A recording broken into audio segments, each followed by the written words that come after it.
นะคะนี่อีลาจ้าผมเรียก8 3 2 1สวัสดีค่ะสวัสดีค่ะแนะนำตัวเองกัน introduce yourself อ๋อ川青嘉怡川青嘉怡 Catherine Chanji Joey 翠怡 from Bird Developer of Paradise I played the role of mother in the film.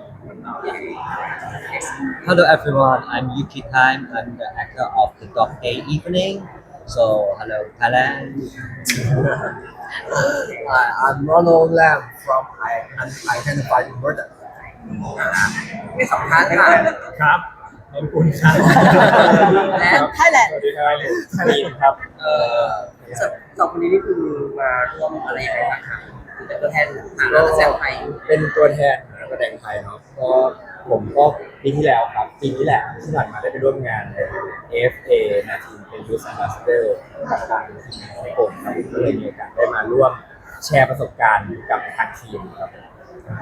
ในส่วนของผมก็เคยถ่ายหนังฮ่องกงครับผมก็เลยเขาเชิญมาเพราะว่ามีสิ่งมีเกี่ยวข้องกับฮ่องกง มีประสบการณ์ก่อน ใช่ครับมีมูฟเฟอร์เฟรน ทางฝั่งนักแสดงและการคุณล่ามใช่ไหมคะโอเคอยากจะถามเล่ารายละเอียดทีเดียวเรื่องตัวเองหน่อยค่ะที่แบบว่าได้เข้ามาฉายในครั้งนี้ก็นายก็ก่อนสีการเชื่อมาใช่ไหมกัน咁係用翻咁我喺個戲就係飾演我媽媽啦，咁就佢從喺遇到鋼管舞之後咧，佢就開始可以揾翻佢自己，集中翻喺自己度，而唔係成日都，而唔係成日圍住其他人轉咯。咁呢個故仔咧，其實sorry ในเรื่องนี้นะครับคุณแคทเธอรีนนะครับรับบทเป็นคุณแม่นะครับซึ่งหลักๆคีย์แมสเซจก็คือว่าคุณแม่มันเป็นเรื่องราวเกี่ยวกับคุณแม่ค้นหาชีวิตของตัวเองยังไงไม่ใช่แค่ทำทุกสลับตัวเองแล้วก็ทำสิ่งที่อยากเลือกคนอื่นแต่ว่าต้องเรียนรู้ว่าต้องทำให้ตัวเองบ้างเขาเป็นแบบเป็นแม่บ้านที่ไปรู้จักกับโคแดนก็เป็นคุณรู้ได้ไงอ่ะวายูโนเขาจะดูเขาอ่านมาดูเลย อ๋ออ่าน ขอบคุณค่ะ แล้วต่อไปล่ะค่ะเปิดรับ Paradise กันเปิดรับ Paradise yes 呢個故仔咧，我係為咗我媽而寫，因為我媽成日都喺度講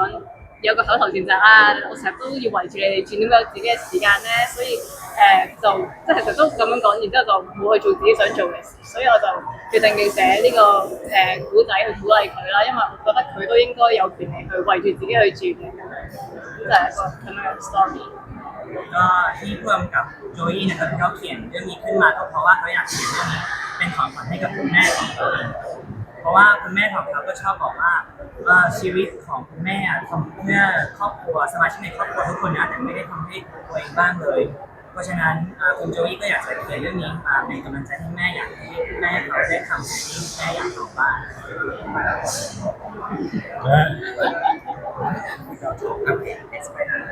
咁我角色就叫德仔啦。咁唔知大家有冇試過有啲合約或者有啲電視台有啲 Apps 你想 unsubscribe 你冇辦法咧？咁呢套戲就係講一個年輕人，因為佢冇辦法取消合約，所以佢直接上到一個電視台入邊用呢個槍去解決呢個問題。咁佢直接挾持咗一班人質啦。咁希望就係可以揾到呢個電視台嘅老闆，咁可以去終止呢個合約。咁如果大家都有類同嘅經驗，有啲嘢你想 cut 台但係 cut 唔到嘅話，咁可以去睇下呢套戲，咁睇下呢個方法會唔會一個可行嘅方法。ก็ในเรื่องนี้นะครับด็อกกี้เป็นนี่นะครับเขารับบทเป็นตั้งใจนะครับซึ่งเป็นคนที่เขาอยากจะยกเลิกการสมัครรายเดือนของสถานีโทรทัศน์ครับผมแต่ว่ายังไงก็ไม่สำเร็จเขาก็อยากจะลองถามคุณไหมครับว่าคือมีประสบการณ์แบบนี้ไหมแบบอยากจะยกเลิกแบบแอปต่างๆหรือว่ามีแบบรายการแอปต่างๆหรือว่ามีโทรทัศน์หรือว่าใช้แนวต่างๆเนี่ยในวันไหนไม่เป็นสำเร็จสักทีก็ทุกคนก็สามารถลองดูเรื่องนี้แล้วก็ลองเอาวิธีที่เขาใช้ในหนังลองดูว่าจะมีผลไหมทำได้ไหม ไม่น่าได้ ได้ต่อ 應該唔得啦。咁UFO 離奇命案就係講喺25年前我飾演嘅阿傑啦，同阿熊仔再加阿媽三個兄弟咧，之後咧就俾 其中一個阿熊仔咧就俾 UFO 捉咗，然後25年之後咧佢就話要出現翻，由所有嘢就由呢一下出現嗰啲驚喜啊、爆破啊、懸疑啊、愛情啊，所有嘢都係呢一刻喺咁嘅荒誕之外發生出嚟。ก็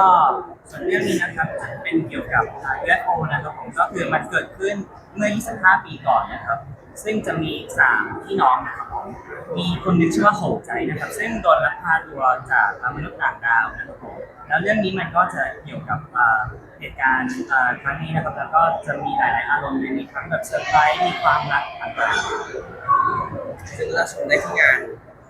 ในงานครั้งนี้ใช่ไหมค 因 รับ 為可以喺今次嘅影展睇到呢套電影咯。係啊，yes yes yes。 ตัวแทนนักแสดงไทยหน่อยละกัน ครับผม ทำไมต้องมาร่วมงานในครั้งนี้ครับฮ่องกงฟิล์มกาล่า ครับผมก็ในทุกๆปีนะครับผมเราก็จะจัดกิจกรรมให้กับทางทีมงาน แล้วก็ร่วมกับรวมถึงนักแสดงท่านอื่นได้มาโปรโมทรวมถึงแชร์ประสบการณ์ที่จะได้ทำงานของตัวเองออกมาเนี่ยแล้วก็ได้ฉายกับคนไทยได้ดูผมว่ามันเป็นช่วงเวลาที่ดีมากๆที่เราจะได้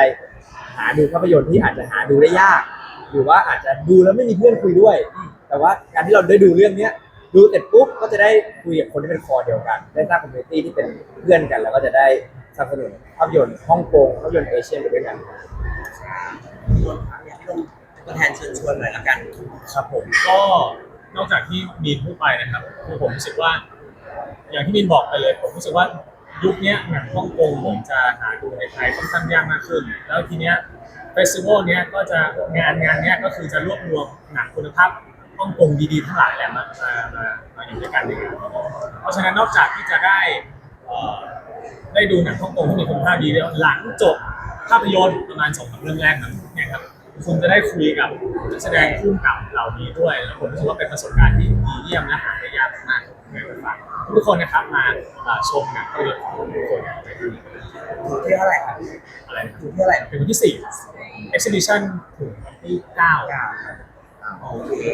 ขอบคุณค่ะ thank you so ขอบ much คุณค่ะ